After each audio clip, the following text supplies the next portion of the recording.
안녕하십니까. 반갑습니다. 오늘은 대구 철도 4호선 엑소코선입니다. 본궤도에 올랐다라고 이렇게 발표가 있었습니다. 2026년도 착공해서 2030년도 개통을 목표로 이렇게 하겠다라고 하는데요. 이에 대한 구체적인 사항들을 알아보는 시간을 갖도록 하겠습니다. 저는 수성대, 영남이공대 평서연기업원 경매과정과 실전투자과정 경매학원을 운영하면서 매일경제 CF포럼 강사 및 한의대 김민교수를 하고 있는 서견 김동수 박사입니다. 저는 정교과정 수업을 이렇게 진행하고 있고요. 그리고 교재는 맥주 없는 실전 경매 중심으로 해서 이 강의를 하고 있습니다. 필요하신 분 있으면 연락하시면 되겠습니다. 먼저 신문 내용을 보게 되면요. 대구 지하철 4호선 건설 본궤도에 2030년 개통 예정이라고 해서 노인호 기자가 이렇게 신문에 냈습니다. 그래서 대구 도시철도 4호선 엑소커선 건설 사업이 본궤도에 올랐다는 겁니다. 대구시는 도시철도 4호선 건설 사업 기본 계획이 지난 6일 국토교통부 대도시권 광역교통위원회에서 최종 승인을 받았다라고 14일에 발표를 했습니다. 이에 따라서 대구시는 올해 안에 기본 및 실시계획 용역을 발주하고요. 2026년도 착공해서 2030년도 개통을 목표로 사업을 추진해 나갈 방침이다라고 하고 있습니다. 그래서 도시철도 4호선은 수성구민운동장역에서 경북대 엑스코를 거쳐서 동구 이시아폴리스까지 총 12.6km 구간이 되겠습니다. 그리고 사업비는 7,756억 원에 들어간다라 하고요. 정거장은 12회로 공청회와 주민설명회를 거치는 과정에서 예비 타당성 조사 당시 때는 10개였는데요. 2개가 더 추가가 됐습니다. 공고내거리와 경대교역이 늘어났고요. 그리고 4호선이 개통이 되면 현재 한성역이 영덕역, 청남동역, 반월강역인데 수성구민운동장역과 범어역, 동대구역이 추가로 되어서 6곳이 되겠습니다. 결국 이 전철은 접근성이 좀 불편한 그런 부분이 있는데요. 아무래도 한성역이 많아지게 되면 결국 어떻게 전체적인 철도문화권을 많이 바뀔 수밖에 없다는 겁니다. 그래서 저는 예전에 4호선이 순환선이었습니다. 이 대구가 순환선이 결국 예타 면제가 돼가지고 추진이 되었다면 굉장히 빨리 이렇게 철도문화권으로 바뀌지 않았을까라고 생각을 했었습니다. 그래서 좀 아쉬운 부분이 있었어요.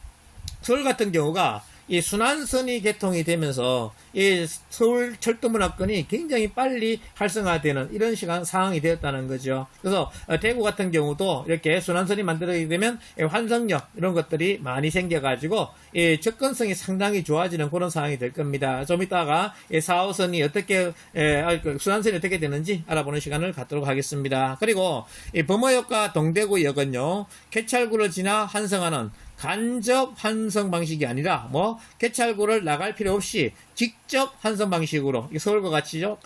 그렇게 하겠다라고 이렇게 합니다. 그래서 구체적인 노선을 보게 되면요, 수성구민운동장인데요. 이거는 우리 3호선이 되겠죠. 3호선은 결국 칠곡부터 해서 지산동까지 가는 노선이 되겠습니다. 그래서 이 3호선에서 이렇게 뒤로 연장이 되어서 범어역으로 가게 됩니다. 환승역이 되겠죠. 그리고 벤처밸리역이 되겠습니다. 옛날에 여기는 MBC 내거리였습니다. 여기 생기게 되고요. 그리고 동대구역이 또 환승이 되겠습니다. 그리고 이 파티마 병원에서 이 파티마 병원 쪽으로 해서 이렇게 여기 하나 생기게 되고요. 그리고 공고내거리 여기 생깁니다. 그리고 경북대학교가 되겠죠.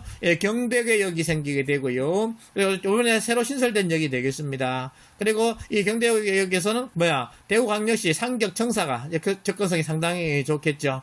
그리고 경대 북문역이 있습니다. 요것은 이번에 신설되는 그런 역이 되겠죠. 그리고 복현오거리 역이 되겠습니다. 그리고 엑스코역이고요.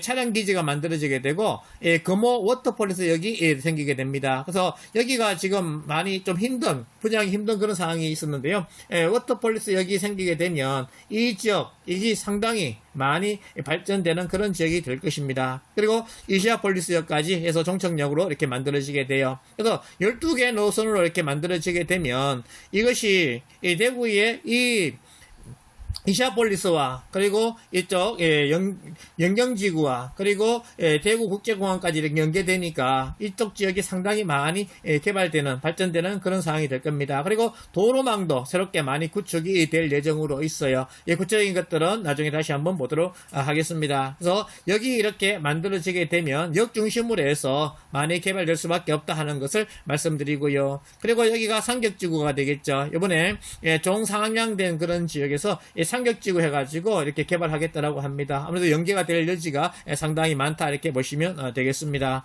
그리고 이 금호강을 끼고 이렇게 있으니까 이 금호강이 같이 르네상스 해가지고 개발되게 되면 나름대로 또 연계가 될 여지가 상당히 많다 하는 것을 말씀을 드립니다.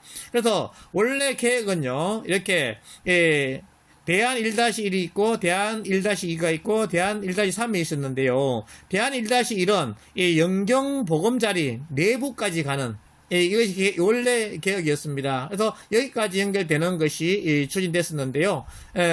그리고 제2안은 같은 경우는 이렇게 입구까지 영경지구 입구까지 가는 것으로 이렇게 있었습니다. 그리고 대안 3은 이시아폴리스까지 가는 것이었는데요. 결국 최종적으로 대안 3이 이렇게 된 겁니다. 근데 앞으로 영경지구가 많이 활성화되게 되고 주택이 많이 만들어지고 개발되게 되면 이 수요에 따라 결국 영경지구까지 이 4호선이 연장될 가망성이 상당히 높다 보시면 되겠습니다. 그래서 많이 영경지구 사시는 분들은 좀 운동을 하셔가지고 적극적으로 대구시 시정에 동참하시면서 건의를 많이 하시기를 바랍니다. 그렇게 되면 영경지구도 상당히 많이 개발되고 가치 상승이 많이 될 것이라 예상이 됩니다. 그래서 이렇게 대안이 있었다는 거 참고하시면 되겠고요. 공항이 이렇게 되니까 이 공항이 개발되게 되면 나름대로 이쪽 지역도 상당히 활성화되는 그런 지역이 될 수밖에 없겠죠. 결국 비행기가 지금 뜨기 때문에 이쪽 지역이 좀 많이 시끄러워가지고 지금은 가치가 좀 많이 이렇게 절하된 부분이 있죠. 근데 만약에 비행장이 나가고 여기가 개발되게 되면